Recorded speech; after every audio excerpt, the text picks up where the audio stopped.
बात कर रहे हैं यहाँ पर हमारा अध्याय चल रहा है कोशिका चक्र और कोशिका विभाजन, जिसमें हम लोग बात कर रहे थे समसूत्री विभाजन की, माइटोसिस की, जिसमें मैंने आपको उस समसूत्री विभाजन में कहीं ना कहीं कोशिका का जो जीवन चक्र है उसमें मैंने आपको अंतरावस्था बता दी थी, जिसकी 3 अवस्थाएं बता दी थी, G1, S और G2। फिर हमने बात करी थी एम अवस्था यानी सूत्री अवस्था या समसूत्री अवस्था या मल्टीप्लिकेशन या गुणन अवस्था या विभाजन अवस्था, उसकी बात कर रहे थे, जिसमें मैंने आपको कैरियोकाइनेसिस बता दिया था। कैरियोकाइनेसिस की 4 अवस्थाएं बता दी थी, कौन कौन सी? पूर्व अवस्था, मध्य अवस्था, पश्चात अवस्था और अंत्य अवस्था, यानी प्रोफेज, मेटाफेज, एनाफेज और टीलोफेज, ये मैंने आपको बता दिया था। अब आज हम क्या पढ़ने वाले बेटा जी? सोचिए, हमें कोशिका में विभाजन करा रहे थे, हमने केंद्रक का विभाजन करा दिया, अब क्या करेंगे? अब कोशिका द्रव्य का विभाजन कराएंगे ना। तो आज बच्चों हम क्या पढ़ने वाले हैं बेटा? आज हम पढ़ने वाले हैं क्या? कोशिका द्रव्य का विभाजन यानी साइटोकाइनेसिस। ठीक है, साइटोकाइनेसिस बोल दीजिए या कोशिका द्रव्य का विभाजन बोल दीजिए, वो हम पढ़ने वाले हैं। और थोड़ा बहुत हम भाग भी पढ़ेंगे, कौन सा? अर्धसूत्री विभाजन भी पढ़ेंगे। और लास्ट में लेकर आऊंगा क्या बेटा जी? Quiz. Are you ready? Start करें। देखिए, बात कर रहे थे कोशिका विभाजन की, बार बार ये डायग्राम में लेकर आता हूं ताकि एक इम्पैक्ट पड़े। क्या? कोशिका विभाजन, जिसमें पर्टिकुलरली कौन सा पढ़ रहे थे हम? समसूत्री विभाजन। ठीक है, ये समसूत्री विभाजन में जरा सोचिए, हम क्या पढ़ चुके हैं? Prophase, metaphase, anaphase, telophase. समसूत्री विभाजन में कोशिका चक्र जो था, इस कोशिका चक्र में हमने G1 अवस्था पढ़ ली, S पढ़ ली, G2 पढ़ ली, यानी हमने अंतरावस्था देख ली थी। फिर उसके बाद हम M अवस्था देख रहे थे या माइटोटिक फेज देख रहे थे या M फेज देख रहे थे या सूत्री अवस्था देख रहे थे, जिसमें हमने कहीं ना कहीं माइटोसिस यानी कैरियोकाइनेसिस पढ़ लिया था, केंद्रक विभाजन देख लिया था, जिसकी 4 अवस्थाएं देख ली थी। कौन कौन सी? पूर्वावस्था, मध्यावस्था, पश्चावस्था और अंत्यावस्था, ये हम देख चुके थे। अब इसके बाद हम बात करने वाले हैं किसकी बेटा जी? यहां पर हम कोशिका द्रव्य विभाजन की हम बात करने वाले हैं, यानी किसकी बात करने वाले हैं? मैंने आपको ऑलरेडी बता दिया, इसको हम क्या बोलेंगे? साइटोकाइनेसिस।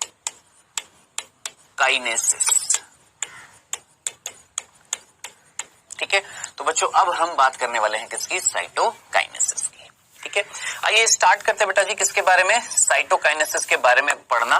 ठीक है, पिछले लेक्चर में जाते हुए मैंने आपको बताया था कि ये जो साइटोकाइनेसिस होता है, ये जो कोशिका द्रव्य विभाजन होता है बेटा, ये 2 विधि से होता है।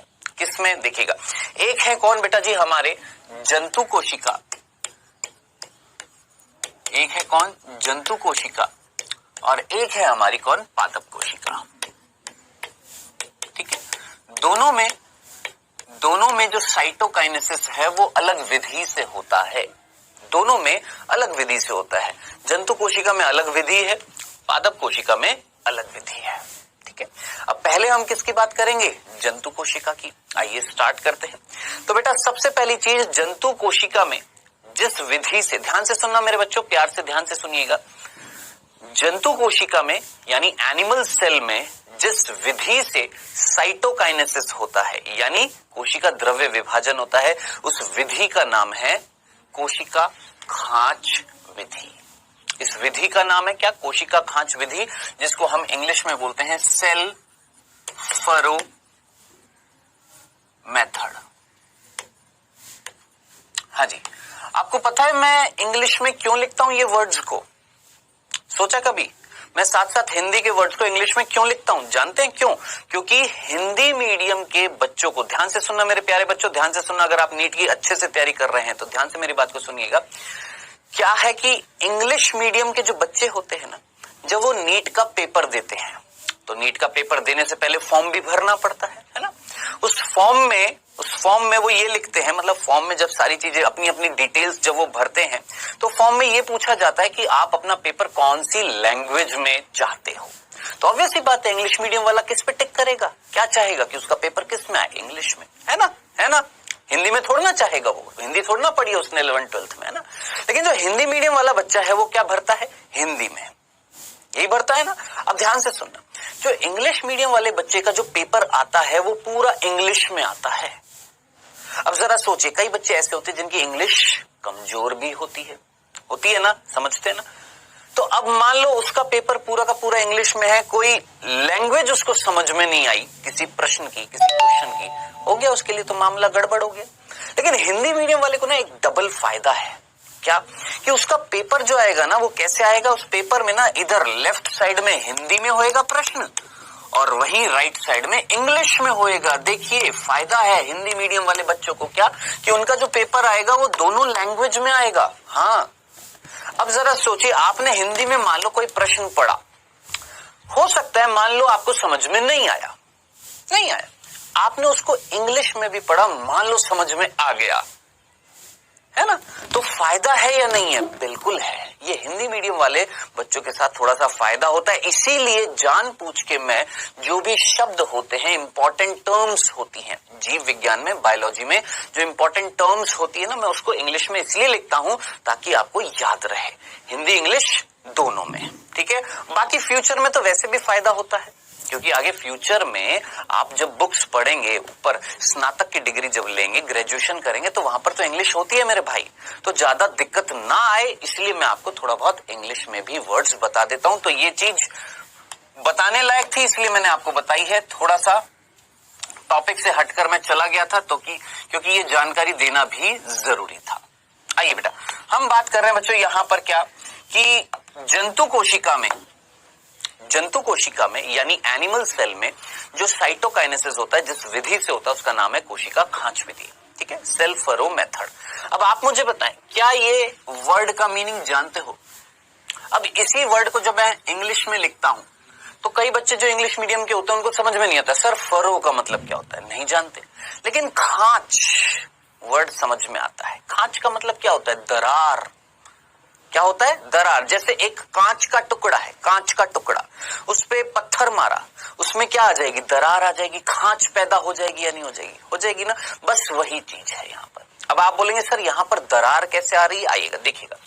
देखिए मान लेते हैं ये हमारी, अच्छा सबसे पहला बिंदु ये किस में होएगा? ये तो सुनो भाई, ये किस में होएगा बेटा? सबसे पहला बिंदु जो आपने याद रखना है, ये विधि किस में मिलेगी? ये जंतु, जिनको हम प्राणी भी बोलते हैं, प्राणी कोशिका में पाई जाती है।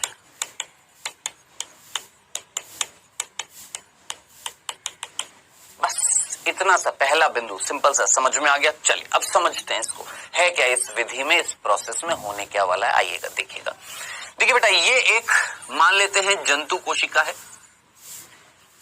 ठीक है, हमने इसके अंदर जो केंद्रक था उसमें हमने क्या करा दिया है? कैरियोकाइनेसिस हमने करा दिया है। चलो जी, हमने क्या करा दिया है? कैरियोकाइनेसिस हमने इसके अंदर करा दिया है, यानी हमने इसमें केंद्रक का विभाजन करा दिया है। अब बेटा हमें क्या कराना है? हमें कोशिका द्रव्य का विभाजन कराना है, यानी हमें अब क्या कराना है? साइटोकाइनेसिस कराना है। चलो जी, कैसे होएगा? ध्यान से सुनना। हमारी एनसीईआरटी ना सीधा सीधा बोलती है, देखिए डिटेल में नहीं बता रही है इस विधि को, लेकिन मैं थोड़ी सी डिटेल इसकी बताना चाहूंगा क्योंकि एक पीछे इसके कंसेप्ट है। हमारी एनसीईआरटी क्या बोलती है क्या कि ये जब केंद्रक का विभाजन हो जाता है जंतु कोशिका में, उसके बाद कोशिका द्रव्य का विभाजन जंतु कोशिका में किस विधि से होता है? खांच से होता है, खांच विधि से होता है। इस विधि में क्या होता है? ये कौन है जरा सोचिए, ये कौन है? क्या मैं इसको कोशिका झिल्ली नहीं बोलूंगा? क्या नाम दूंगा? कोशिका झिल्ली। ठीक है, अब ये जो कोशिका झिल्ली जो है, ये जो प्लाज्मा मेम्ब्रेन है, ये जो कोशिका का आवरण है, ये जो सेल मेम्ब्रेन है, आप मुझे बताएं क्या ये कठोर होती है या कोशिका भित्ति कठोर होती है? सोचिए, बहुत सिंपल सा प्रश्न मैंने आपसे पूछा। कौन कठोर होती है, कौन दृढ़ होती है, कौन हार्ड होती है और किस में लचीलापन होता है? कोशिका झिल्ली में लचीलापन होता है, कोशिका भित्ति में नहीं होता है। याद रखना, हमने याद करिए कोशिका वाला अध्याय जब पढ़ा था तो मैंने आपको बताया था कोशिका भित्ति दृढ़ होती है, मोटी होती है, हार्ड होती है, जबकि कोशिका आवरण यानी कोशिका झिल्ली जो होती है, इसकी प्रकृति कैसी थी? अर्ध तरलीय। याद आ रही है? तरलीय, जेली के समान। तो कहीं ना कहीं इसमें मुड़ने की क्षमता है या नहीं है? हाँ है। अब देखिएगा सीधा सीधा क्या कि ये कोशिका झिल्ली जो है ये अंदर की तरफ मुड़ गई है। क्या हो गई है? अंदर की तरफ मुड़ गई है। ठीक है, आप बोलोगे सर ये तो मीजोजोम आ गया, सर ये तो मीजोजोम है। अरे प्रभु, मीजोजोम प्रोकैरियोटिक कोशिका में थे, यूकैरियोटिक कोशिका की बात कर रहे हैं, जंतु कोशिका हमारी बात कर रहे हैं, मीजोजोम नहीं है ये, याद रखना। ठीक है, तो ये प्लाज्मा झिल्ली जो अंदर की तरफ मुड़ गई है। हाँ, ऐसा बोल सकते हैं कि जैसे मीजोसोम जो अंदर की तरफ मुड़ जाती है ना कोशिका झिल्ली, वैसा ही लग रही है, लेकिन ये वास्तव में मीजोसोम नहीं है, क्योंकि मीजोसोम किसमें मिलते हैं याद करिएगा, प्रोकैरियोटिक कोशिका में। कंसेप्ट क्लियर है ना? चले अब देखिए, ये कोशिका झिल्ली अंदर की तरफ मुड़ गई, चलो और मुड़ गई, इधर से भी मुड़ गई और मुड़ी और फाइनली ये एक दूसरे से जुड़ गई हैं। अब जरा सोचिए, जब ये एक दूसरे से जुड़ जाएंगी, सोच समझकर मुझे बताएं आपको क्या दिख रहा है। क्या हमने कोशिका द्रव्य का विभाजन नहीं कर दिया? किया ना? अब सोचिए, ये जो कोशिका द्रव्य का जब आपने विभाजन किया तो क्या ये कोशिका झिल्ली अंदर की तरफ मुड़ रही थी? क्या आपको एक दरार पैदा होती हुई दिखाई दी थी? सोचिए, एक दरार अंदर की तरफ बढ़ती जा रही थी या नहीं बढ़ती जा रही थी? आप बोलेंगे हाँ सर, ये दरार अंदर की तरफ बढ़ती जा रही है और बढ़ते दोनों फ्यूज हो गई हैं। विपरीत सिरे से आई हुई प्लाज्मा झिल्ली फ्यूज हो जाएंगी और कोशिका द्रव्य बट जाएगा, खत्म। एक खांच पैदा हुई, यहां से भी एक खांच बढ़ती जा रही है, दरार बढ़ती जा रही है, बढ़ते फ्यूज हो गई है, जुड़ गई है, संयोजित हो गई है, जिससे कोशिका द्रव्य बट गया, खत्म। इतनी सी बात है। ये है कोशिका खांच विधि, जिसको हमने बोला सेल फरो मेथड, जो किसमें मिल रही है? जंतु कोशिका में। लेकिन किंतु परंतु ये चीज हमारी किसमें दे रखी है? एनसीईआरटी में, बस। लेकिन बच्चों के मन में तो प्रश्न उठता है। अब जरा सोचिए, आपके मन में ये प्रश्न नहीं उठेगा? बिल्कुल उठेगा। क्या? कि सर ये अंदर मुड़ कैसे गई? सर ये अंदर मुड़ा किसने? नहीं उठेगा? उठेगा ना, आएगा ना मन में प्रश्न कि सर ये अंदर मुड़ कैसे गई, किसने मोड़ दिया अंदर की तरफ? आएगा ना? आइए मैं आपको बताता हूं, ध्यान से सुनना, ध्यान से सुनिएगा, देखिएगा। देखिए, ये मान लेते हैं वही कोशिका है जो मैंने यहां पर बनाई थी, ठीक है, जिसमें हमने केंद्रक का तो विभाजन करा दिया, यानी कैरियोकाइनेसिस तो हमने करा दिया, हमें साइटोकाइनेसिस कराना था।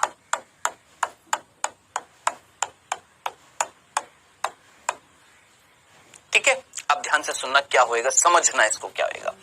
आपको याद आ रहा है हमने इससे पहले वाला जो अध्याय पढ़ा था कोशिका वाला। देखिए, मैंने इसीलिए जान पूछ के वो जो अध्याय था स्टार्ट किया था कोशिका, क्योंकि जीव विज्ञान में जितने भी चैप्टर पढ़ लो, आधार क्या रहेगा? कोशिका। हमेशा याद रखना इस चीज को, भूल मत जाना कि कुछ भी पढ़ लो, हमेशा स्टार्टिंग किससे होगी? जीव विज्ञान की कोशिका से होगी, उसी चैप्टर से चीजें संबंधित रहेंगी। ठीक है, अब याद करिए, सोचिए, सूक्ष्म नलिका याद आ रही है? सूक्ष्म नलिका, माइक्रोट्यूब्यूल और सूक्ष्म तंतु याद आ रहे हैं? कोशिका का कंकाल बनाते थे, भूले तो नहीं है? देखिएगा बेटा जी, क्या होएगा समझना। ये जो कोशिका जो थी, जिसमें केंद्रक विभाजन हो चुका था, है ना, इस कोशिका में क्या होता है? सूक्ष्म नलिका और सूक्ष्म तंतु बीच में इस तरीके से एकत्रित हो जाते हैं। कौन एकत्रित हो गए? जरा दिमाग लगाए, कौन? सूक्ष्म नलिका और सूक्ष्म तंतु।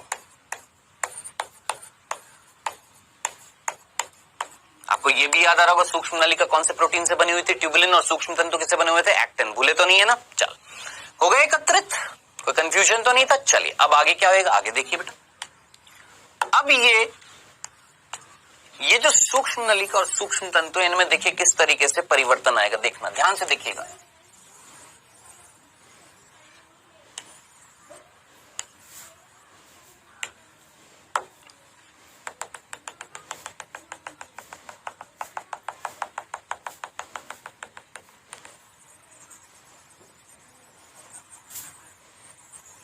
ये सूक्ष्म नलिका और ये सूक्ष्म तंतु थोड़े से फैलेंगे।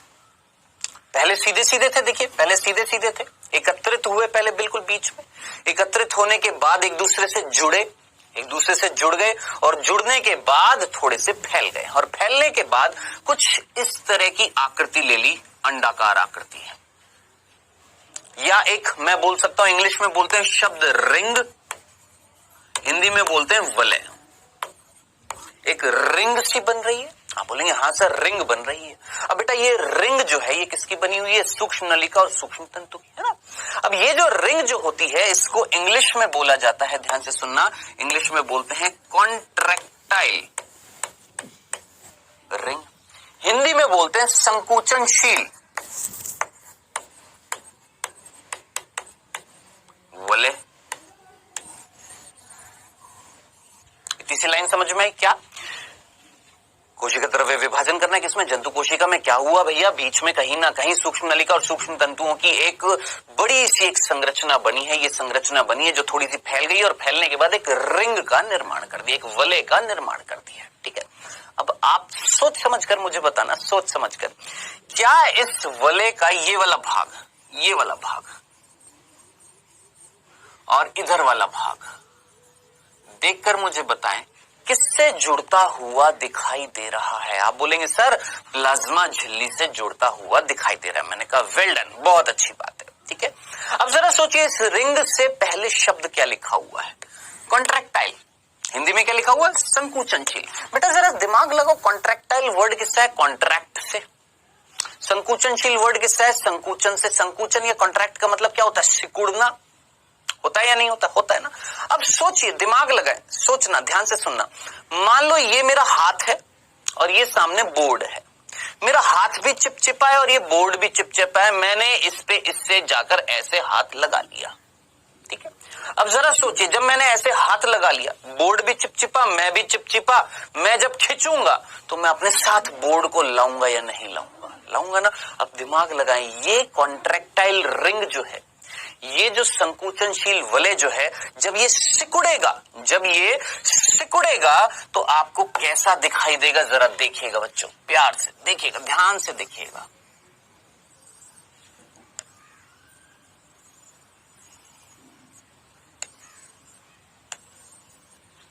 दिमाग लगाएं और सोच समझकर मुझे बताएं, क्या ये संरचना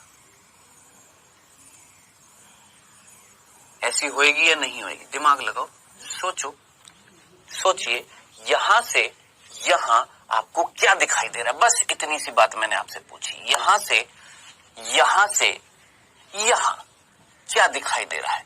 क्या आपको इस संकुचनशील वलय में सिकुड़ना दिखाई दे रहा है? ये संकुचनशील वलय था, ये अंदर की तरफ सिकुड़ा, जब ये सिकुड़ेगा, ये कॉन्ट्रैक्ट होएगी ये रिंग, तो अपने साथ अंदर की तरफ किसको ले आएगी? आप बोलेंगे सर प्लाज्मा झिल्ली को ले आएगी, सर प्लाज्मा झिल्ली को ले आएगी। अब जरा सोचिए, ये और सिकुड़ता जाएगा, ये और सिकुड़ता जाएगा, तो सोच समझकर मुझे बताएं, क्या ये संरचना कुछ ऐसी हो जाएगी या नहीं होएगी? आप बोलेंगे हाँ सर बिल्कुल हो जाएगी। तो प्यारे बच्चों जरा सोच समझकर मुझे बताएं, कौन सिकुड़ता जा रहा है? यहां से यहां कौन सिकुड़ता जा रहा है? आप बोलेंगे सर ये वलय किससे बना हुआ था? सूक्ष्म नलिका सूक्ष्म तंतु से बना हुआ था। ये कॉन्ट्रैक्टाइल रिंग जो थी ये सिकुड़ती जा रही है और अंदर की तरफ किसको लेकर आ रही है? प्लाज्मा झिल्ली को। अब जरा सोचो, हमारी एनसीईआरटी क्या बोलती है? एक दरार पड़ती है, वो दरार किसके कारण पड़ती है? प्लाज्मा झिल्ली। प्लाज्मा झिल्ली अंदर की तरफ मुड़ जाती है। अरे प्रभु ये तो बताओ कैसे मुड़ गई? ये नहीं बताया, मैंने आपको बताया। क्या ये चीज समझ में आ गई? अब जरा सोचिए, और सिकुड़ जाएगी और सिकुड़ जाएगी और सिकुड़ जाएगी, फाइनली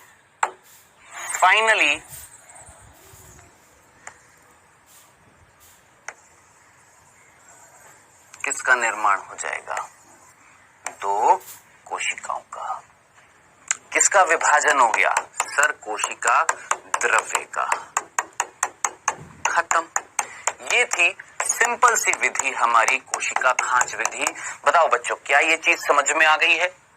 कोशिका खांच विधि किसमें मिल रही है? जंतु कोशिका में। क्या बताया मैंने आपको? सीधा सीधा हमारी एनसीईआरटी क्या बोलती है कि ये जो कोशिका है इसमें कोशिका झिल्ली जो है अंदर की तरफ मुड़ जाती है, मुड़ते फाइनली जुड़ जाएगी और कोशिका द्रव्य को विभाजन कर देगी। लेकिन कैसे मोड़ी, किसने मोड़ा? तो मैंने आपको बताया कि कहीं ना कहीं सूक्ष्म नलिका सूक्ष्म तंतु मिलकर एक रिंग बनाते हैं और ये रिंग के जो सिरे हैं वो किससे जुड़ जाते हैं? प्लाज्मा झिल्ली या कोशिका झिल्ली से। ये रिंग में नाम है संकुचनशील रिंग, यानी इसमें क्षमता होगी किस चीज की? संकुचन की। ये जब संकुचन करेगी तो सीधी सी सी बात है, ये जब संकुचन कर रही है, ये संकुचन करेगी तो सीधी सी बात है प्लाज्मा झिल्ली को अंदर ले आएगी, प्लाज्मा झिल्ली अंदर आती जाएगी और फाइनली विभाजन हो जाएगा किसका? कोशिका द्रव्य का। अब आप मुझे एक लास्ट चीज बताइएगा इस विधि की। कौन सी? कोशिका खांच विधि की। कोशिका खांच विधि की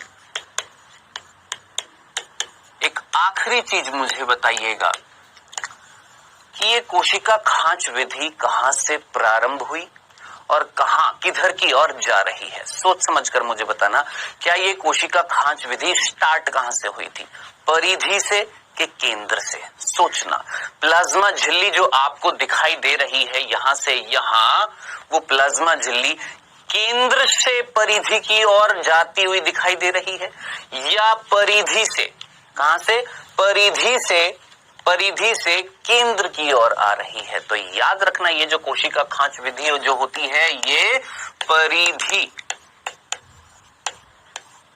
से केंद्र की ओर होती है। भूल मत जाना, याद रखना, सेंटर की तरफ होता है। ये विधि कहां से कहां हो रही है? पेरिफेरी से सेंटर की तरफ हो रही है, किनारे से बीच की तरफ हो रही है, बीच में होती हुई दिखाई दे रही है। तो याद रखना, कोशिका खांच विधि जो जंतु कोशिका में हो रही थी, जिसमें साइटोकाइनेसिस कहां से हो रहा था? परिधि से केंद्र की ओर हो रहा था। बताएं, क्या ये सिंपल सी चीज समझ में आ गई है? कंफ्यूजन नहीं होना चाहिए। A to Z एक एक चीज मैंने आपको बता दी। अगर इतना याद रखेंगे, कोई प्रश्न आएगा डेफिनेटली आप कर लेंगे। ठीक है, आइए बेटा जी। अच्छा, इसको यहां पर अगर आप देखना चाहते हैं तो यहां पर भी देख लीजिए। देखिए, दिख रही है आपको ये? इस विधि को देखो सामने, देखो आपको एक रिंग बनती हुई दिखाई दे रही है, रिंग। और ये रिंग कहीं ना कहीं कोशिका की झिल्ली से जुड़ गई।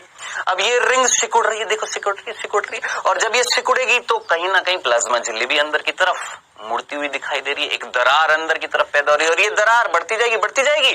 फाइनली कोशिका द्रव्य का विभाजन हो जाएगा। ये है जंतु कोशिका में कोशिका खांच विधि।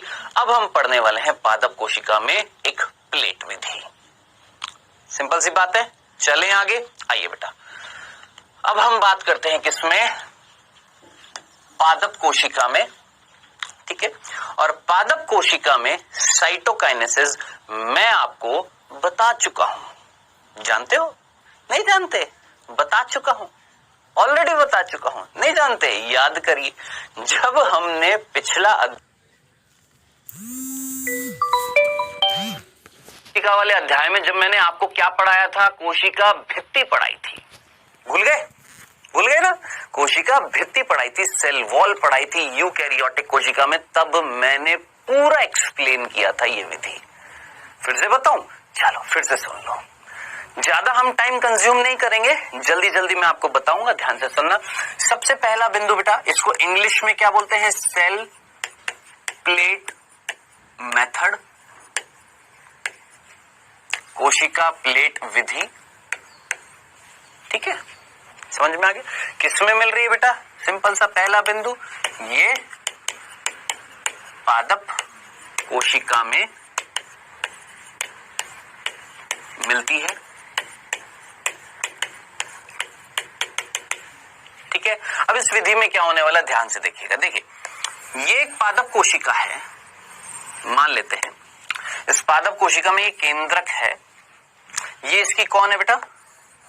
कोशिका झिल्ली है। चलो जी, कोशिका झिल्ली है।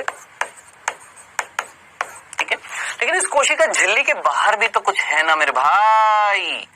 क्या है? जल्दी से सोचिए, इस कोशिका झिल्ली के बाहर क्या है? आप बोलेंगे सर, इस कोशिका झिल्ली के बाहर है एक दृढ़, एक हार्ड, एक टफ, एक कठोर, एक मोटा सा आवरण, जिसका नाम है क्या? कोशिका भित्ति। जिसका नाम है क्या? कोशिका भित्ति। ठीक है, सिंपल सा था। अब सुनना, ध्यान से सुनना। एक मैं हूं और एक मेरा दोस्त है। ठीक है, ध्यान से सुनना। एक मैं हूं और एक मेरा दोस्त है। मेरा दोस्त ना बहुत ही कठोर है। मैं बिल्कुल पतला सा हूं, मेरा दोस्त बिल्कुल बहुत ज्यादा कठोर है, मोटा हट्टा गट्टा तगड़ा है। मैं बिल्कुल पतला सा था, लचीला सा था। ठीक है, सोचिए पहली कंडीशन, जब मेरे पास मेरा कोई दोस्त नहीं है, ध्यान से सुनना, पहली कंडीशन, फर्स्ट कंडीशन, जब मेरे पास मेरा कोई दोस्त नहीं है और मैं पतला सा हूं, लचीला सा हूं, क्या मैं मुड़ जाऊंगा या नहीं मुड़ूंगा? आप बोलेंगे हाँ सर मुड़ जाओगे, क्योंकि आप लचीले हो। लो जी, मुड़ गया, चला गया उधर की तरफ। क्यों? क्योंकि मेरे पास मेरा कोई दोस्त नहीं था जिसने मुझे पकड़ नहीं रखा था, तो मैं मुड़ सकता हूं क्योंकि मैं लचीला हूं, है ना। अब दूसरी कंडीशन, मेरे पीछे एक हट्टा गट्टा तगड़ा सा मेरा दोस्त है जिसने मुझे पकड़ लिया, जकड़ लिया, मेरे से जुड़ा हुआ है। एक लचीली संरचना से एक कठोर संरचना जुड़ी हुई है, और जो कठोर संरचना वो उससे बिल्कुल चिपकी हुई है, मेरे से मेरा दोस्त चिपका हुआ है। अब जरा सोचिए, क्या मैं मुड़ पाऊंगा? नहीं मुड़ पाऊंगा, क्योंकि उसने मुझे पकड़ रखा है, उसने मुझे जकड़ रखा है, मैं उससे चिपका पड़ा हूं। क्या वो मुझे जाने देगा आगे? नहीं जाने देगा। बस वही चीज यहां पर समझना कि ये जो कोशिका झिल्ली है, इसके बाहर मिल रही है कोशिका भित्ति, और कोशिका भित्ति इससे जुड़ी हुई है, कोशिका भित्ति इससे जुड़ी हुई है। अब थोड़ा सा कॉमन सेंस लगाएं। आप बोलेंगे सर पादप कोशिका में वो खांच विधि क्यों नहीं हो सकती थी? पूछेंगे ना, सर पादप कोशिका में भी तो वो खांच विधि हो सकती थी कि भैया यहां पर ये मान लेते हैं दो केंद्रक हैं, यहां पर मान लेते हैं यहां पर हमारा कैरियोकाइनेसिस हो चुका है ना। अब ये जो कोशिका झिल्ली अंदर की तरफ मुड़ जाए और ये भी वापस से वैसे ही खांच पैदा कर दे। आप बोलेंगे सर ऐसे भी तो हो सकता है। नहीं हो सकता ना मेरे भाई। क्यों? क्योंकि कोशिका झिल्ली जो है ना वो चिपकी हुई है, जुड़ी हुई है। किसके साथ? कोशिका भित्ति के साथ। कोशिका भित्ति उसको अंदर की तरफ मुड़ने नहीं दे रही है, क्योंकि कोशिका भित्ति एक कठोर, हार्ड, एक दृढ़ आवरण है जो इसको अंदर मुड़ने नहीं देगा। आया समझ में? कंफ्यूजन तो नहीं था। चलें, अब आप बोलेंगे चलो सर इतना तो समझ में आ गया कि यहां पर कोशिका झिल्ली अंदर की तरफ मुड़ नहीं सकती, इट मींस यहां पर कोशिका खांच विधि नहीं होगी। तो यही मैक्सिमम बच्चों का प्रश्न होता है कि सर पादपों में कोशिका खांच विधि क्यों नहीं होती है। आई होप समझ में आ गया होगा। ठीक है, तो पादपों में कौन सी विधि होती है? ये आपको नाम दिख रहा है, कौन सा? कोशिका प्लेट विधि। अब आप बोलेंगे इस विधि में क्या होता है, तो ध्यान से सुनना मेरे प्यारे बच्चों, ध्यान से सुनना। हमने इस पादप कोशिका में कैरियोकाइनेसिस करा रखा है। क्या करा रखा है? कैरियोकाइनेसिस। ये इसका कोशिका द्रव्य है, और इस कोशिका द्रव्य में मिल रहे हैं कोशिका अंगक। कौन मिल रहे हैं? कोशिका अंगक। जैसे जैसे ध्यान से सुनना, जैसे गोल्जी काय। कौन मिल रहा है? गोल्जी काय। सिर्फ समझा रहा हूं, समझना। ये जो इस तरीके से मैं दिखा रहा हूं, मान लेना कौन? गोल्जी काय। अंत द्रव्य जालिका। गोल्जी काय, अंत द्रव्य जालिका। मिल रहे हैं नहीं मिल रहे हैं? सूक्ष्म नलिकाएं मिल रही है नहीं मिल रही? सब कुछ मिल रहा है। अब मैं जो आपसे चीज कहने वाला हूं, हालांकि ये मैं पहले भी बता चुका हूं, लेकिन फिर से बता रहा हूं, ध्यान से सुनना कि क्या होगा यहां पर इस विधि में। देखिएगा, ध्यान से देखिएगा। इस विधि में ये एक पादप कोशिका जिसमें ऑलरेडी कैरियोकाइनेसिस हो चुका है ना, और ये कोशिका भित्ति थी। वैसे तो मैं बेटा जी मैं ये डिटेल में पूरा आपको पढ़ा चुका हूं, लेकिन फिर से मैं आपको बता देता हूं क्या होने वाला है। ध्यान से सुनना। बीच में, कहां पर? बिल्कुल बीच में, सेंटर में एकत्रित होते हैं। कौन एकत्रित होता है? कोई भी बच्चा मुझे बता दे कौन एकत्रित होता है। मैंने आपको बताया कौन एकत्रित होता है। गोल्जी काय।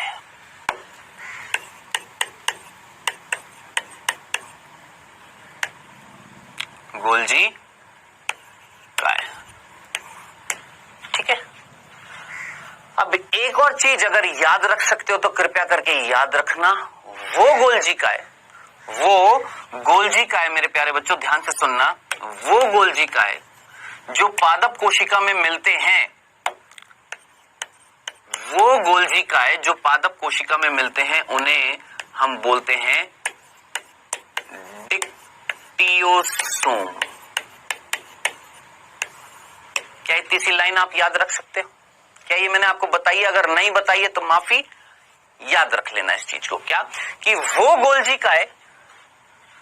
गोल्जिकाएं जो पादप कोशिका में मिलते हैं, ठीक है, उन पादप कोशिका में मिलने वाले गोल्जिकाएं को हम बोलते हैं डिक्टियोसोम।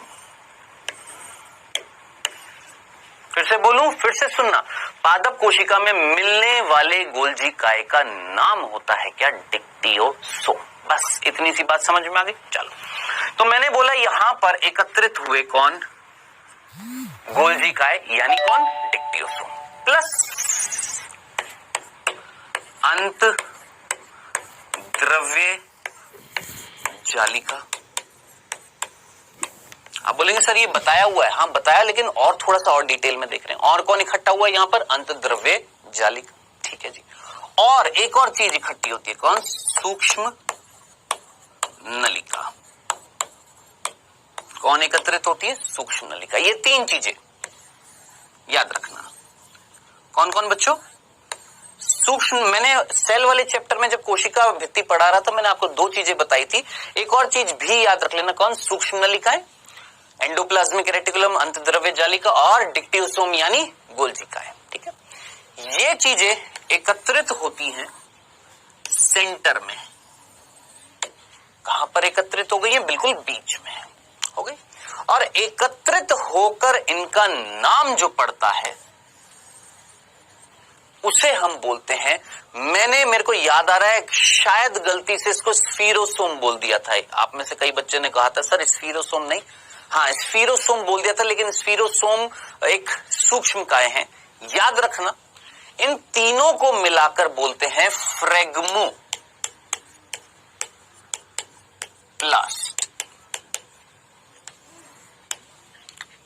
इन तीनों को मिलाकर क्या बोलते हैं? फ्रेगमोप्लास्ट। स्फीरोसोम इसका भाग हो जाता है कई बार। स्फीरोसोम जो होते हैं ना, स्फीरोसोम क्या होती है? सूक्ष्म का। याद करिए कोशिका वाला जो चैप्टर जो था, उसका आखिरी लेक्चर जो था, 19वां लेक्चर जो था, मुझे याद आ रहा है, उसमें मैंने आपको सूक्ष्म काय बताए थे। परऑक्सीसोम, ग्लाइऑक्सीसोम, स्फीरोसोम, ऐसे कुछ वर्ड आए थे ना। तो स्फीरोसोम भी कई बार एकत्रित हो जाते हैं, लेकिन इन तीनों को मिलाकर पर्टिकुलरली हम स्फीरोसोम नहीं बोलेंगे, हम क्या बोलते हैं? फ्रेगमोप्लास्ट। स्फीरोसोम इसका भाग हो सकता है, जो इतना इंपॉर्टेंट नहीं है। ये तीन इंपॉर्टेंट है, तो अब याद रखना बिल्कुल परफेक्टली, क्या फ्रेगमोप्लास्ट क्या था।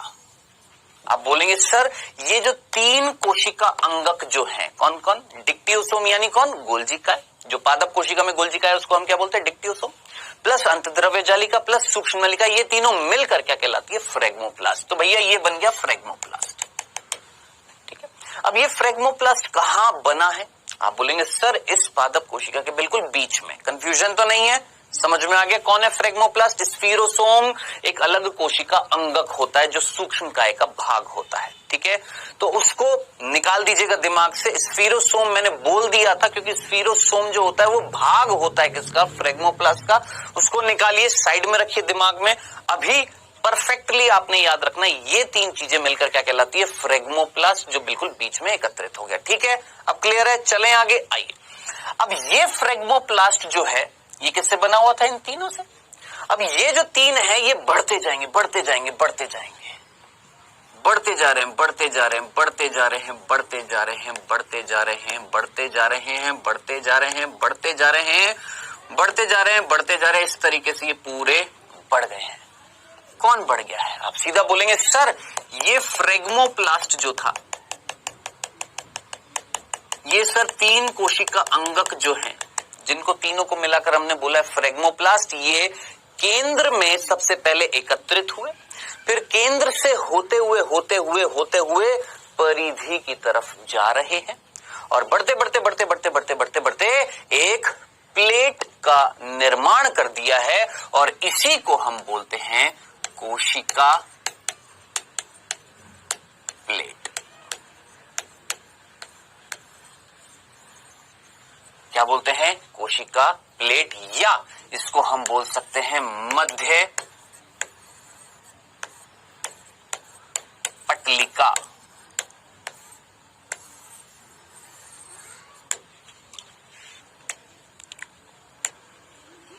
रुकिए, मध्य पटलिका भी शब्द नहीं बोलूंगा, अभी रुको। इसको हमने क्या बोला है, कोशिका प्लेट। अभी मैं मध्य पटली का नहीं भूलूंगा क्योंकि आपको याद हो रहा, मध्य पटली का भी थोड़ी देर में बनने वाली है, याद है, भूले तो नहीं है। चलिए अभी मुझे बताएं, ये कोशिका प्लेट समझ में आई? वापस से बोलूं, फिर से सुनना। देखो, ये एक पादप कोशिका जिसमें कोशिका झिल्ली और उसके बाहर कोशिका भित्ति है, ठीक है। चलो, हमने यहाँ पर कैरियोकाइनेसिस करा रखा था, हमें साइटोकाइनेसिस कराना था, हमें कोशिका द्रव्य को विभाजित करना था। तो हमने क्या बोला कि कोशिका द्रव्य में जो कोशिकांग है कौन कौन से, डिक्टियोसोम यानी गोल्जिका, अंतद्रव्य जालिका एंडोप्लाज्मिक रेटिकुलम, सूक्ष्म नलिका माइक्रोट्यूब्यूल, ये तीनों एकत्रित हुई केंद्र में हो गई। केंद्र में, अरे ये क्या हो गया, केंद्र में क्या हो गई बेटा जी, एकत्रित हो गई है, बिल्कुल केंद्र में एकत्रित हुई और फिर धीरे धीरे धीरे धीरे धीरे धीरे धीरे धीरे बढ़ती जा रही है। इन तीनों के समूह को हमने बोला फ्रेगमोप्लास्ट, यानी मैं ये भी तो बोल सकता हूं इस तरीके से कि बीच में एकत्रित, बीच में बना कौन, फ्रेगमोप्लास्ट, फिर वो धीरे धीरे धीरे धीरे फ्रेगमोप्लास्ट बढ़ता जा रहा है, बढ़ता जा रहा है, बढ़ता जा रहा है, यानी फ्रेगमोप्लास्ट यानी ये तीन कोशिकांग बढ़ते जा रहे हैं, आते जा रहे, आते जा रहे, आते जा रहे, आते जा रहे और बढ़ते जा रहे, बढ़ते जा रहे, बढ़ते जा रहे, और क्या बना दी, एक प्लेट जिसका नाम है कोशिका प्लेट। देखकर मुझे बताएं, क्या आपको कोशिका द्रव्य बटता हुआ दिखाई दे रहा है या नहीं दिखाई दे रहा? आप बोलेंगे हाँ सर, कोशिका द्रव्य बट गया। मैं बोलूंगा वेल डन, बहुत अच्छे, वेरी गुड। यहां तक समझ में आया? तो इस विधि का नाम ही क्या था, कोशिका प्लेट विधि। भैया हमने कोशिका प्लेट बना दी है ना, और कोशिका द्रव्य का विभाजन कर दिया, खत्म। इतनी सी बताएं, इतनी सी बात समझ में आ गई, इसमें कोई कंफ्यूजन तो नहीं था। चलें आगे। अब आगे क्या होगा? आप पूछेंगे सर आगे क्या होगा? आगे की पूरी कहानी मैं वैसे आपको बता चुका हूं, फिर भी मैं वापस से रिपीट कर देता हूं, ध्यान से सुनना। मुझे बताएं बेटा जी, ये जो प्लेट है, इस प्लेट में क्या क्या मिल रहा है? आप बोलेंगे सर इस प्लेट में सर ये तीन कोशिका अंगक मिल रहे हैं। मैंने कहा जे बात, बहुत अच्छे। इन तीनों को मिलाकर हमने क्या बोला, फ्रेगमोप्लास्ट। फ्रेगमोप्लास्ट की एक स्तर बन गई है जिसको हमने बोला कोशिका प्लेट, जिसने कोशिका द्रव्य का विभाजन कर दिया। अब आगे क्या होएगा? अब ध्यान से सुनना। आप बोलेंगे सर इस हिसाब से तो इस कोशिका द्रव्य में अब कोशिकांग बचेंगे ही नहीं, ये वाले तो भाई सारे के सारे इस कोशिका के ये वाले जो कोशिका अंगक थे वो तो सारे इस प्लेट में आ गए, इस कोशिका के सारे इस प्लेट में आ गए। अब आगे क्या होएगा?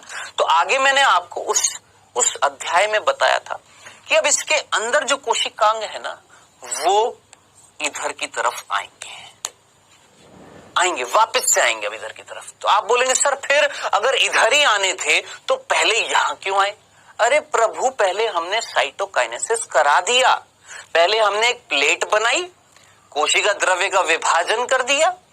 अब आप बोलेंगे सर प्लेट बन गई, अब प्लेट बनने के बाद अगर ये वापस यहां आ जाएंगे तो कोशिका प्लेट खत्म हो जाएगी। फिर बोलेंगे ना सर आप पहले सारे के सारे इन कोशिका अंगकों को लाए, आपने प्लेट बना दी, अब वापस ले जाएंगे तो कोशिका प्लेट खत्म हो जाएगी। आएगा ना मन में सवाल, आएगा ना?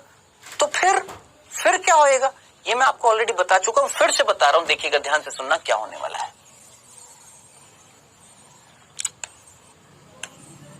देखिए ये हमारी प्लेट थी और इस प्लेट के अंदर है कोशिका अंगक, कौन से? ये तीन, ठीक है। अब ये कोशिका अंगक जब इधर और इधर जाएंगे, कौन? गोल्जिका इधर यानी डिक्टियोसोम इधर जाएगा, अंतद्रव्य जालिका इधर जाएंगे, सूक्ष्म नलिका इधर जाएंगे। तो जाते समय ना क्या होएगा? कोई भी बच्चा मुझे बता सकता है? जाते समय ये कोशिका अंगक जब इधर जाएंगे, इन दोनों संतति कोशिका में जब जाएंगे तो कोशिका द्रव्य में वापस जाते हुए गोल्जिकाएं, डिक्टियोसोम, जिसका कार्य क्या था याद करिए, बताया था, स्त्रावण। भूले तो नहीं है? क्या था? स्त्रावण। वो क्या कर देगा? सोचिए, दिमाग लगाएं, ऑलरेडी बता चुका हूं, जल्दी से मुझे बताएं फटाफट। ये हमारी कोशिका भित्ति है, हाँ जी। कोई भी बच्चा जो बताना चाहे बिल्कुल बताइएगा, मैं देखना चाहता हूं कितने बच्चों को याद है, कितने बच्चों को चीजें रिवाइज्ड हैं। क्या होएगा? देखिए इस कोशिका प्लेट में सारे के सारे कोशिकांग इन कोशिकाओं में जाना स्टार्ट कर देंगे। लेकिन जाते हुए ना कहीं ना कहीं, ध्यान से सुनना, जाते हुए ना कहीं पर्टिकुलरली जो गोल्जी काय है वो यहां पर बीच में एक स्तर बना देगा। वो गोल्जी काय जब यहां जा रहा था ना, तो यहां पर बीच में ना कुछ पदार्थ स्रावित कर रहा था। कौन से पदार्थ? कैल्शियम और मैग्नीशियम पैक्टेट। कैल्शियम और मैग्नीशियम पैक्टेट।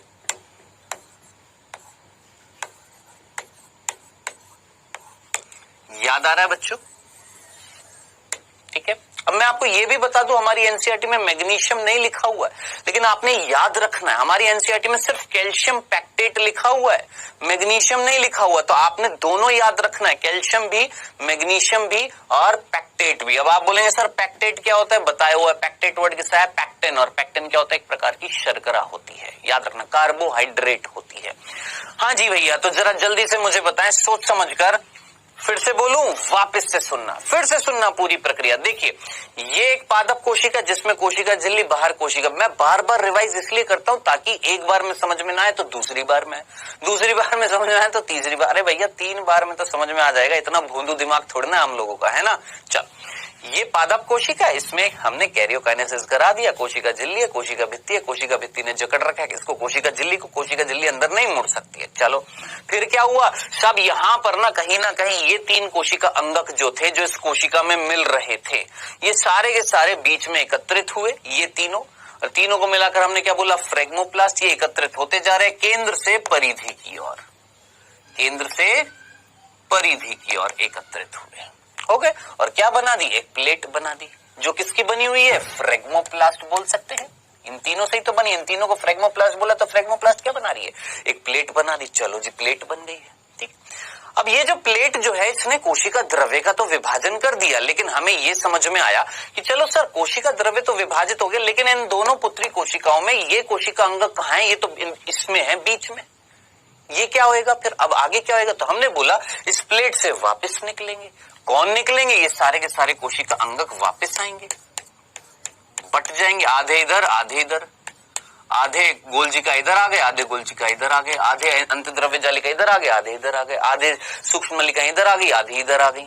तो फिर बीच में क्या रहा? तो हमने बोला जब ये जा रहे थे ना, तो पर्टिकुलरली गोल्जिकाएं ने बीच में एक, मैं बोलूंगा गोल्जिकाएं ने बीच में कुछ पदार्थ स्त्रावित किए। कौन से? कैल्शियम और मैग्नीशियम पैक्टेट, जिनके स्त्रावण से एक स्तर का निर्माण हो गया मेरे भाई। और इस स्तर को हम बोलते हैं मध्य पटलिका। क्या बोलते हैं? मध्य पट्टिका। बेटर वर्ड रहेगा मध्य पट्टिका या मिडिल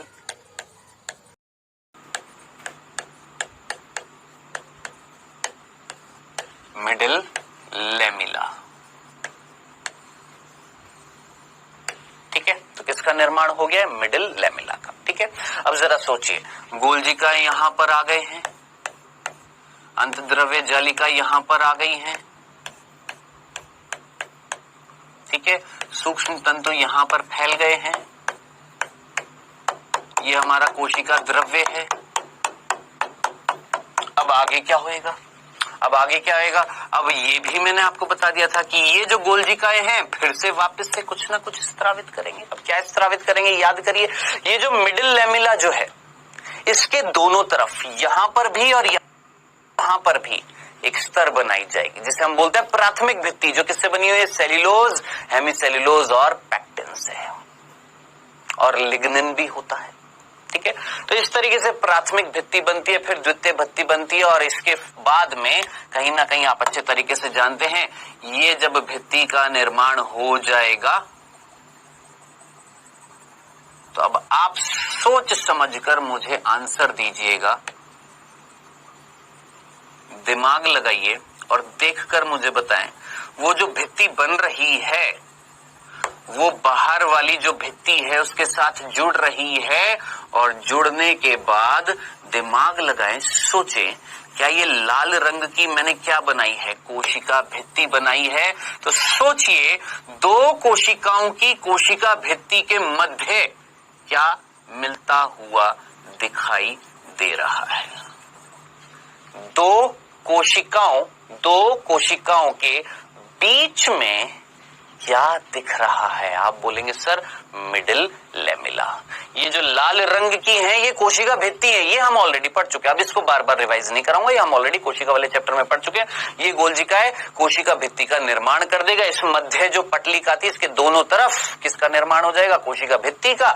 अब जरा सोचिए ये दो कोशिका बन गई है, पुत्री कोशिका बन गई है और इनके बीच में कौन मिल रही है? मध्य पटलिका। आया समझ में? हिल गया माथा? ये पूरा हमने पढ़ा है क्या बेटा जी? जरा जल्दी से मुझे बताएं। ये पूरा हमने पढ़ा है, सोचिए क्या? कोशिका प्लेट विधि। अब आखिरी चीज जो मैं आपसे पूछना चाहूंगा इस कोशिका प्लेट विधि में, लास्ट चीज, वो ये, जल्दी से मुझे बताइएगा, ये जो कोशिका प्लेट विधि है, ये जो कोशिका प्लेट विधि जो है ना,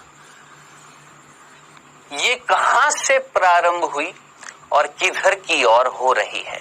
या मैं बोलूंगा कोशिका प्लेट विधि एक प्रकार का साइटोकाइनेसिस है जो कहां से स्टार्ट हुआ? केंद्र से स्टार्ट हुआ, परिधि की ओर हुआ, या परिधि से स्टार्ट होकर केंद्र की तरफ आया? सोचो, दिमाग लगाओ।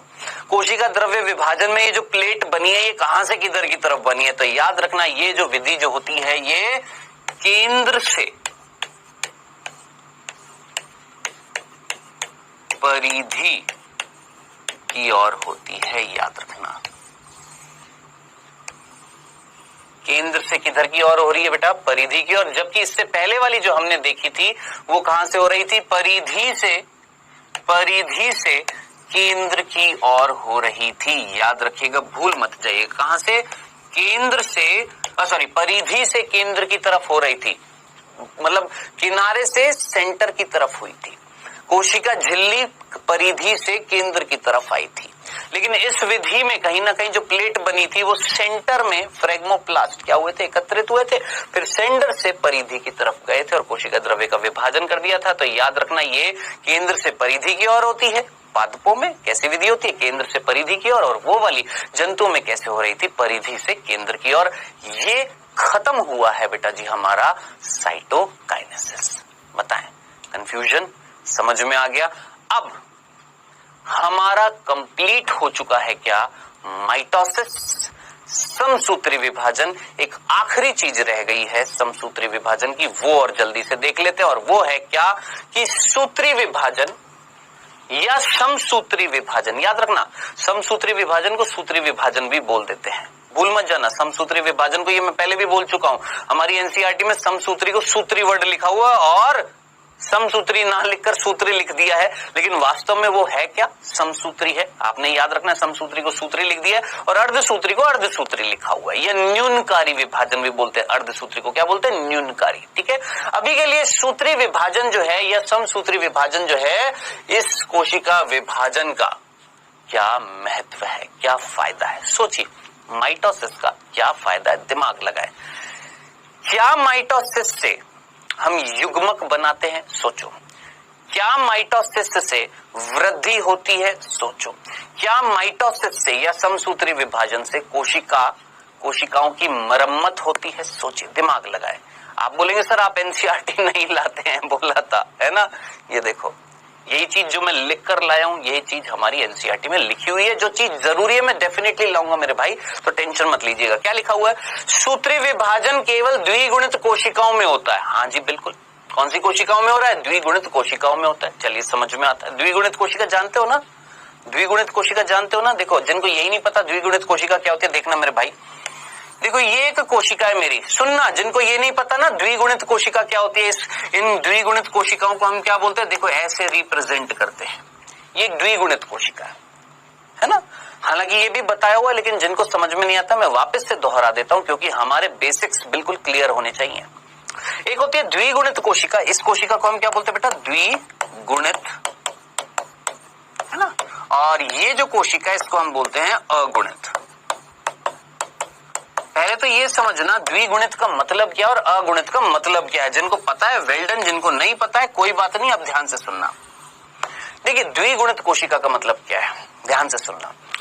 मैंने बोला मेरी एक कोशिका है त्वचा की कोशिका जिसके केंद्रक में है 46 गुणसूत्र। कितने गुणसूत्र? 46, ठीक है। अब ये 46 गुणसूत्र बच्चों मेरी इस कोशिका में कहां से आए हैं? 23 मेरी मम्मी से आए हैं और 23 मेरे पापा से आए हैं। 23 मेरी मदर से आए हैं और 23 मेरे फादर से आए हैं, ठीक है, समझ में आ गया। अब याद करिए इन 23 में से पहले भी बताया था गुणसूत्र पहला जो है क्रोमोसोम फर्स्ट जो है इस 23 में पहला, क्या इस 23 में पहला नहीं है? हाँ इसमें भी तो है। क्रोमोसोम पहला पापा से, क्रोमोसोम पहला मम्मी से, ऐसे क्रोमोसोम दूसरा पापा से, क्रोमोसोम दूसरा मम्मी से, ऐसे करते करते क्रोमोसोम 22वां मम्मी से, 22वां पापा से, 23वां मम्मी से, 23वां पापा से। आया कि नहीं आया? आया ना। तो बेटा जी ये जो 23 गुणसूत्र जो है, ये जो 23 गुणसूत्र हैं, ध्यान से सुनना, ये 23 गुणसूत्र एक समूह है, एक समूह है, एक सेट है, एक सेट है। 23 गुणसूत्रों का समूह वन सेट है और इधर भी 23 गुणसूत्रों का समूह एक सेट है। अब जरा सोचिए ये 23 और ये 23 जब एक कोशिका में मिलेंगे तो कितने समूह मिल रहे हैं गुणसूत्रों के? आप बोलेंगे नहीं, 2 समूह मिल रहे हैं। 23 गुणसूत्रों का पूरा एक सेट मम्मी से आया, 23 गुणसूत्रों का एक पूरा सेट पापा से आया। तो जरा सोचिए ऐसी कोशिका जिसमें 2 सेट मिल रहे हैं, 2 सेट मिल रहे हैं, 2 समूह मिल रहे हैं, किसके? गुणसूत्रों के, उसको मैं बोलूंगा द्विगुणित। अब सीधी सी बात है, जिस कोशिका में एक सेट मिलेगा उसको मैं क्या बोलूंगा? अगुणित। आया समझ में? आया समझ में? अभी भी नहीं आया? सोचो, अभी भी नहीं आया? पक्का? और एक और तरीके से समझाऊं, ध्यान से सुनिएगा, इधर देखिएगा, देखिए थोड़ा सा पीछे ले चलता हूं, इस खाली जगह पे समझाने की कोशिश करता हूं, समझना। ठीक है, बड़े अच्छे एक एग्जांपल से मैं बोलूंगा आपको, ध्यान से देखना। देखिए एक बाल्टी है,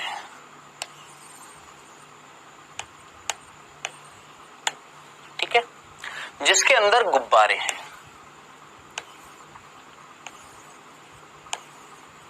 एक बाल्टी है जिसके अंदर गुब्बारे हैं। अब ये जो गुब्बारे जो हैं ये अलग अलग रंगों के हैं। एक लाल रंग का है, एक साहब आपके नीले रंग का है, एक बेटा जी आपके एक आपके हरे रंग का है, एक गुब्बारा मान लेते हैं और कोई कलर लेकर आते हैं पीले रंग का है, ठीक है। तो कुल मिलाकर ये बेटा जी हमारे ये एक बाल्टी थी, ठीक है, ये एक बाल्टी है जिसके अंदर 4 गुब्बारे हैं अलग अलग रंगों के, ठीक है। अब इसकी तुलना करना, बाल्टी कितनी है? 1, लेकिन उस बाल्टी में गुब्बारे कितने हैं? 4। उसी तरीके से मैं बोलूंगा कि 4 गुणसूत्र हैं, 4 गुणसूत्र हैं, क्रोमोसोम 1 2 3 4, 4 गुणसूत्र हैं जो मिलकर एक समूह बना रहे हैं, एक सेट बना रहे हैं, ठीक है, समझ में आ गया। अब इधर देखना, मेरे घर में एक बाल्टी, मेरे पड़ोसी के घर में एक बाल्टी, मेरे घर में ये एक बाल्टी है, मेरे जो पड़ोसी है उसके घर में भी ऐसी ही एक और बाल्टी है, ठीक है। लेकिन मेरे सामने वाला जो घर था उसके पास ऐसी 2 बाल्टियां हैं। अब जरा सोचिए, मेरे पास एक समूह है, मेरे पड़ोसी के पास एक समूह में, लेकिन मेरे सामने वाला जो घर है ना उसमें कितने समूह हैं, कितनी बाल्टियां हैं? 2 हैं। तो क्या बोलूंगा, उसके पास 2 समूह है या नहीं है, 2 सेट है या नहीं है? आया समझ में? बस वही चीज है मेरे भाई, क्या कि 23 गुणसूत्र यानी 23 गुब्बारे मिलकर एक बाल्टी, ये 23 गुब्बारे मिलकर एक बाल्टी, एक बाल्टी दोनों बाल्टियां मिल गई एक कोशिका में, तो मैं क्या बोलूंगा, एक कोशिका जिसके अंदर दो बाल्टियां मिल रही है यानी दो सेट मिल रहे हैं, उसको मैं क्या बोलूंगा, द्विगुणित। जिसके अंदर एक सेट मिल रहा है उसको मैं बोलूंगा अगुणित। आया कंसेप्ट समझ में? आज के बाद भूलना मत, क्या बेटा जी, द्विगुणित क्या होता है और अगुणित क्या होता है, समझ में आ गया। अब जो मैं आपसे पूछने वाला हूं, एक और चीज ध्यान से सुनना, एक और चीज मैं आपसे पूछने वाला हूं, देखिएगा। देखिए बेटा, ये एक कोशिका है, ध्यान से सुनना, ये एक कोशिका है, ध्यान से सुनिएगा, समझना है इसको। ये एक कोशिका है जिसमें 46 गुणसूत्र हैं, ठीक बेटा। मैंने इसमें कराया, समझना बेटा, समझना, पूरी की पूरी चीज इंपॉर्टेंट है। मैंने इसमें कराया समसूत्री विभाजन कराया। कितनी कोशिका बनी? आप बोलेंगे सर 2 बनी। कितने गुणसूत्र?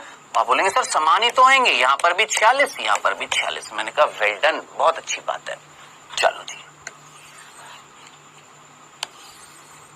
अब बेटा मैंने यहां पर एक कोशिका ली, देखिएगा इधर, जिसमें कितने गुणसूत्र हैं? 46। मैं इसमें कराने वाला हूं अर्धसूत्री विभाजन।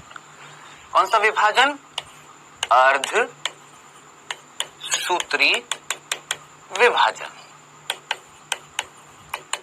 बच्चों सोच समझकर मुझे बताइएगा, जब मैं अर्धसूत्री विभाजन कराता हूं ना बेटा, कंप्लीट जब हो जाता है अर्धसूत्री विभाजन, तो टोटल बनती है 4 कोशिका। सुनना बच्चों, टोटल कितनी कोशिकाएं बनती हैं? 4 कोशिकाएं बनती हैं। और इन चारों कोशिकाओं, आप बोलेंगे सर 4 क्यों बनती हैं? प्रभु अभी हमने अर्धसूत्री पढ़ा थोड़ी ना, जब पढ़ेंगे तो आ जाएगा समझ में। अभी के लिए सिर्फ इतना सा, अर्धसूत्री विभाजन कराया, कितने गुणसूत्र होंगे? आधे, 23, 23, 23, 23। नाम में जरा सोचिए क्या आ रहा है? अर्धसूत्री, यानी गुणसूत्रों की संख्या अर्ध हो गई है, आधी हो गई है, ठीक। चलो, इतना सा कंसेप्ट समझ में आ गया। चले, अब मैं आपसे ना क्वेश्चन जो पूछने वाला हूं, देखना, बताएं मुझे, सोच समझकर मुझे बताएं, ये मेरी कोशिका के अंदर 46 गुणसूत्र है, 23 मम्मी से है, 23 पापा से है, ये कैसी है? आप बोलेंगे सर ये द्विगुणित कोशिका है। बोलूंगा नहीं बोलूंगा? बोलूंगा ना, ये कैसी कोशिका है सर? द्विगुणित है। और ये जो पुत्री कोशिका बन रही है, ये भी कैसी है? द्विगुणित है। बोल सकता हूं नहीं बोल सकता? सोचो सोचो सोचो, जल्दी से सोचो, दिमाग लगाओ, जल्दी सोचो, ये कोशिकाएं कैसी हैं? जल्दी दिमाग लगाएं फटाफट। ये द्विगुणित है, और जो पुत्री कोशिका बनी है ये भी द्विगुणित है। लेकिन इधर देखो, ये कोशिका कैसी है? आप बोलेंगे सर ये द्विगुणित है।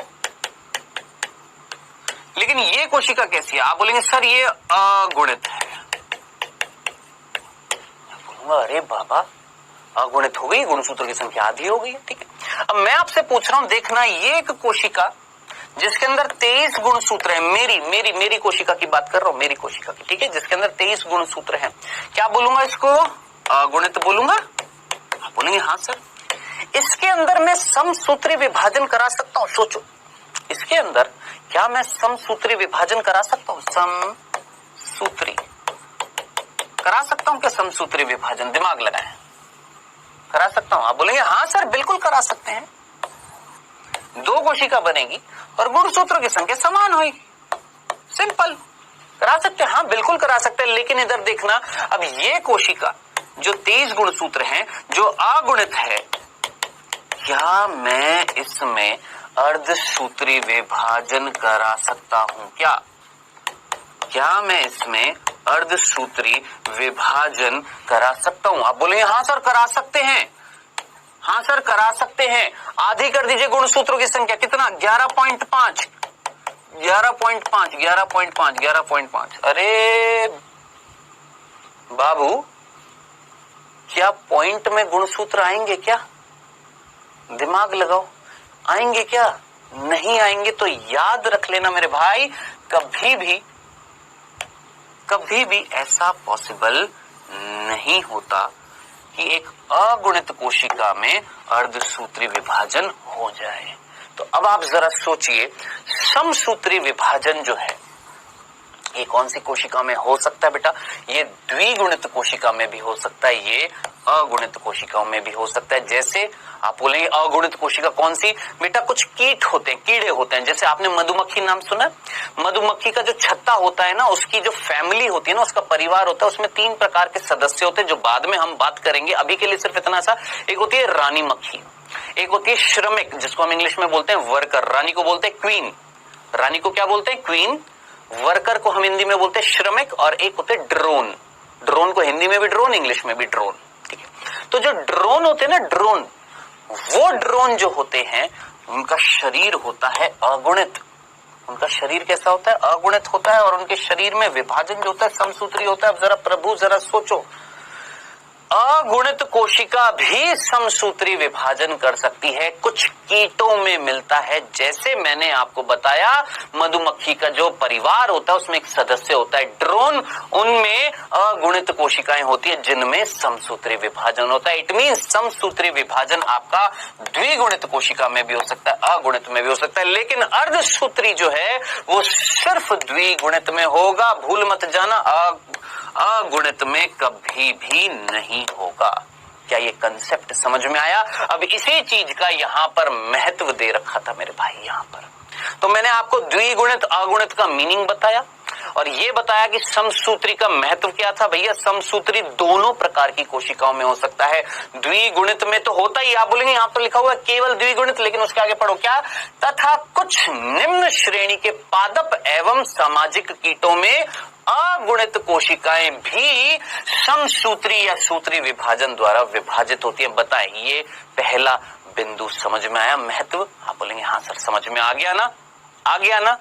मैं इतना फील कर सकता हूं आपसे कि आपको समझ में ये चीज आ गई होगी। ठीक है, चलें आगे।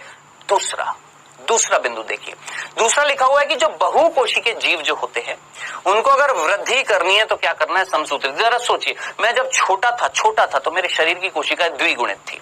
मैं जब बड़ा हो गया तो मेरे शरीर की कोशिका कैसी है? द्विगुणित है। जरा सोच के मुझे बताएं, मेरे शरीर की कोशिका द्विगुणित थी जब मैं छोटा था, अब मैं जब बड़ा हो गया तब भी शरीर की कोशिका द्विगुणित है। तो द्विगुणित से द्विगुणित, द्विगुणित से द्विगुणित बढ़ती जा रही है, बढ़ती जा रही है, बढ़ती जा रही है। कौन सा विभाजन हो रहा है मेरे भाई? समसूत्री। हो रहा है नहीं हो रहा? हो रहा है नहीं हो रहा? तो क्या मैं नहीं बोल सकता कि हम जो बहुकोशिकीय जीव हैं इनको अगर वृद्धि करनी है, इनको अगर क्या करनी है? वृद्धि करनी है, तो मेरे भाई कौन सा विभाजन कराना पड़ेगा? समसूत्री। आप बोलेंगे तो सर अर्धसूत्री कब होता है? आने दो, हिंट आपको लग ही गया होगा। जब हम युग्मक बनाते हैं, जब हम शुक्राणु और अंडाणु बनाते हैं, जो अगुणित कोशिकाएं होती हैं, तब होता है अर्धसूत्री। अभी के लिए सिर्फ इतना, वृद्धि करानी है। क्या करानी है? वृद्धि, समसूत्री। ठीक है, अब जरा सोचिए, एक ऊतक है, उस ऊतक की, ध्यान से सुनना, एक ऊतक है, उसकी कुछ कोशिकाएं नष्ट हो गई हैं, मुझे वो कोशिकाएं वापस से चाहिए, मुझे उस ऊतक की मरम्मत करनी है, उन कोशिकाओं की मरम्मत करनी है। समझ में आया क्या कहना चाह रहा हूं? मैं कहना चाह रहा हूं कि मान लो ये कोशिकाओं का समूह है जिसको हमने बोला ऊतक। ठीक है, अब इस ऊतकों की ये 2 कोशिकाएं खराब हो गई हैं, नष्ट हो गई हैं, जगह खाली हो जाएगी। सोचिए, जगह खाली हो जाएगी, ये नष्ट हो जाएंगी कोशिका। अब इनको भरना है, कौन सा विभाजन होएगा? सोचिए, यही कोशिकाएं समसूत्री विभाजन करके वापस से इस ऊतक की मरम्मत कर देंगी या नहीं कर देंगी। तो तीसरा बिंदु है क्या बेटा? कि समसूत्री विभाजन एक महत्वपूर्ण योगदान देता है, इसके द्वारा कोशिका की मरम्मत भी होती है, यानी वो जो ऊतक जो खराब हुआ था वो वापस से मरम्मित हो जाता है, वापस से बन जाता है। आई होप आप सभी को ये समसूत्री विभाजन A to Z क्लियर हो गया होगा। इसके महत्व, इसके प्रोसेस, इसके चरण, इसके सारे की सारी अवस्थाएं A to Z क्लियर हो गई होंगी। अब इस चैप्टर का मेन चीज है जो दूसरा विभाजन है, जिसका नाम है क्या? अर्धसूत्री विभाजन। कौन सा बेटा जी? अर्धसूत्री विभाजन, जिसको हम बोलते हैं, ध्यान से सुनना, जिसको हम बोलते हैं बच्चों मियोसिस। इंग्लिश में बोलते हैं मियोसिस और हिंदी में बोलते हैं अर्धसूत्री विभाजन। आइए स्टार्ट करते हैं। किसकी बात करते हैं? अर्धसूत्री विभाजन की। थोड़ी सी चीज बताऊंगा, ज्यादा नहीं। थोड़ी सी, क्योंकि फिर वो ऊपर से चला जाएगा। देखिए इस तरीके से यहाँ पर कुछ बताया हुआ है, ये मैं सिर्फ दिखाया है आपको, अभी समझा नहीं रहा ये क्या है। ये आएगा आराम से तसल्ली से, मैं इसको बार बार दिखाऊंगा, जब ये कंप्लीट हो जाएगा ना फिर मैं आपको ये दिखाऊंगा, ठीक है। आइए अर्धसूत्री विभाजन की बात करते हैं, ध्यान से सुनना है। सबसे पहला बिंदु मेरे भाई ध्यान से सुनिएगा कि अर्धसूत्री विभाजन जो है बेटा, इस अर्धसूत्री विभाजन को सबसे पहला बिंदु, अर्धसूत्री विभाजन को सर्वप्रथम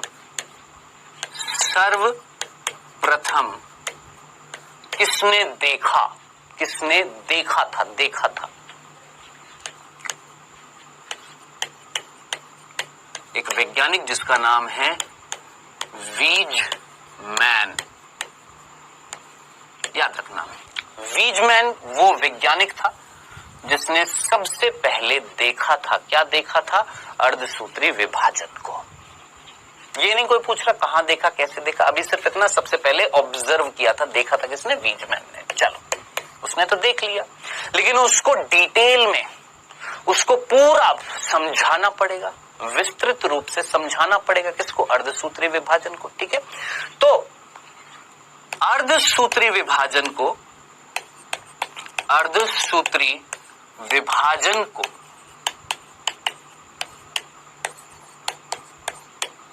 समझाया, या अर्धसूत्री विभाजन की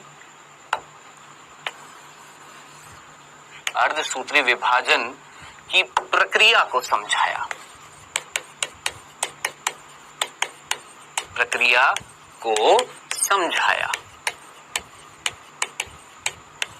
आपको समझ में आ रहा है मैं कहना क्या चाह रहा हूं।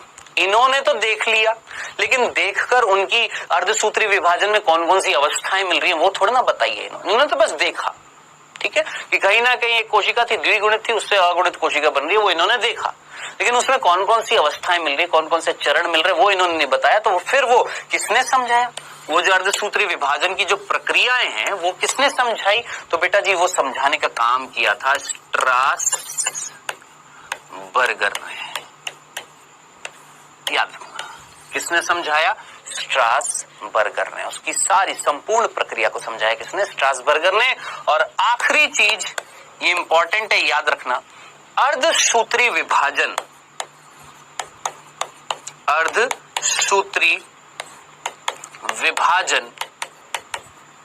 यानी मियोसिस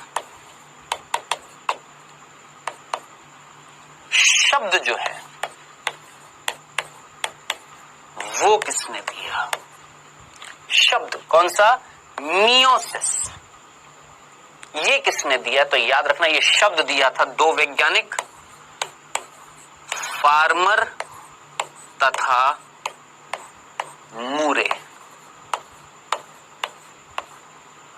फार्मर और मूरे ये दो वैज्ञानिक थे जिन्होंने शब्द दिया था क्या, अर्धसूत्री विभाजन।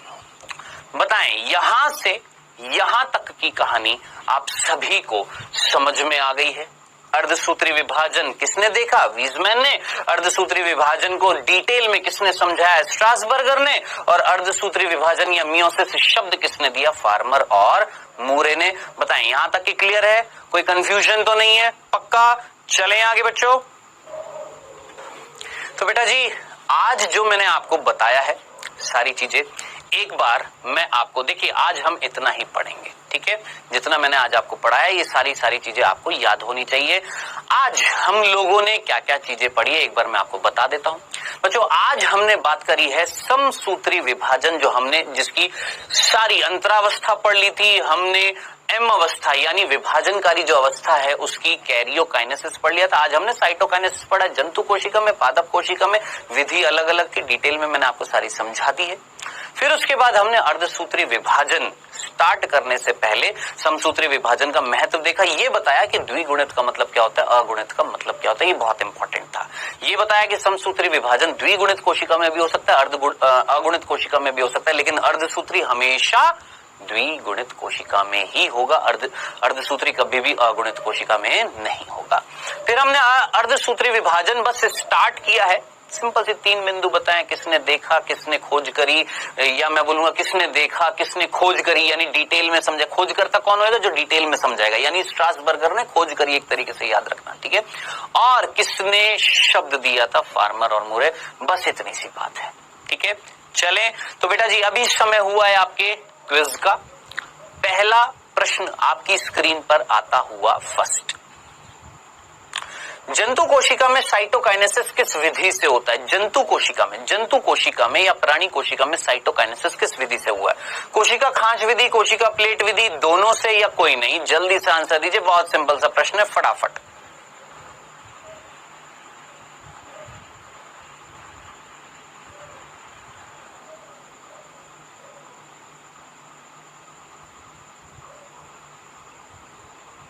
चलिए दूसरा बेटा, पादप कोशिका में साइटोकाइनेसिस किस विधि से हुआ है? चलिए ये भी प्रश्न इजी है, आराम से हो जाएगा। पादप कोशिका में कौन सी विधि से हुआ है?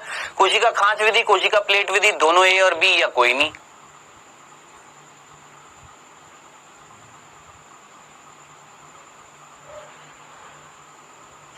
समय हुआ समाप्त। आइए डिस्कस करते हैं बेटा। पहला प्रश्न था कि भैया जंतु कोशिका में साइटोकाइनेसिस यानी कोशिका द्रव्य विभाजन कौन सी विधि से होता है? आप अच्छे तरीके से जानते हैं, कौन सी? खांच विधि से, सेल फरो मेथड से जंतु कोशिका में होता है, जबकि पादप कोशिका में प्लेट विधि से होता है। बताएं, इतना सिंपल क्वेश्चन नहीं करेंगे क्या? बिल्कुल करेंगे, छोड़कर आ ही नहीं सकते। अब आप बोलेंगे सर ऐसे हलवे क्वेश्चन आते हैं। मेरे भाई मैं पहले भी बता चुका हूं, हलवे ही आते हैं।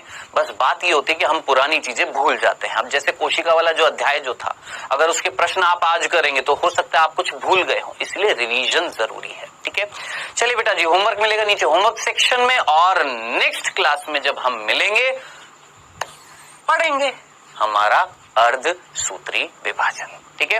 तो मिलेंगे बच्चों नेक्स्ट क्लास में। Okay then, Tata.